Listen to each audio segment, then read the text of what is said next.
Енді сол жерде мешітке барған.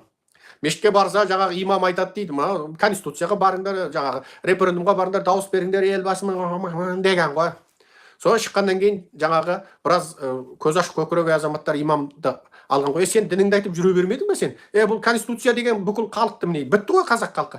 Сен жүрегіңде ақиқат болса, мұның не деп жаңағы имам менен сөйлесіп жүрген жігіттер айтады дейді. Ой, мына киембі келді, әкімшілік келді, бас мүфтиден осындай тапсырма түсті. Бізге айтпасақ бөлмейді, яман біледі деген ғой.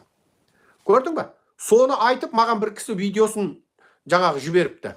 Шеке, мына видеоны қараңызшы деп. Сол бір адам, албаты бір адам соны түсіріпті міне осындай деп. Енді осы имамдар кімдер?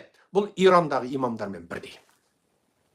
Ирандағы имамдармен бірдей. Қазіргі Иранда имамдарды жастар көшеде теуіп кетіп, сәлдесін жұлып алып қашып, сәлдесін түртіп жіберіп, түсіріп жіберіп, жаңағы мазақтап, үстілеріне неше түрлі сусын, шай, кофе шашып, ана бүкіл халық имамдарды жек көріп кеткен де. Мына қазіргі Қазақстандағы имамдарды өздерінің құлдық мінездеріменен, тобырлық мінездеріменен, сол дінін айтып қана отыра берсе, олар ондай сүйкімсіздікке бармаса, онда халық оларды сондай жек көрмес еді. Бірақ олар дінін айтып отыр, жайғалық дін саясаттайса, саясатта нең бар деп биткенменен, енді міне көрдіңіз бе, бас мүфтиінен тартып киембіге тапсырма бергенде, бұлардың бәрі референдумшы болып отыр. Демек, бұлар мұнафиқтер. Мұнафиқтер. Олар шайтанның қызметкері.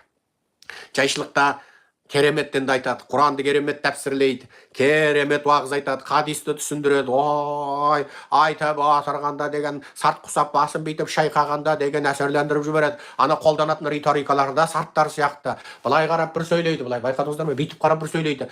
Имамдарың кәдімгі киембінің тәрбиеленген. Бүйтіп қарап бір жебіріп бүйтіп күліп тоқтатып алады. Байқайсыздар ма? Имамдарың да керемет аяр. Бүйтіп күліп отырып қалады ма? Байқайсыздар ма? Жаңа күліп отырып сөйлейді, күліп отырып сөйлейді. Жаңағы ой, сөйтіп отырып, жаңағы біраз нәрсе айтады. Нақ жеме-жемге келген кезде биліктің ит аяғынан жуын düşетін ит екендіктерін дәлелдеп, мына билікке бағыныңдар деп референдумда айтып маймылданып кетеді. Олар шайтанның әскері.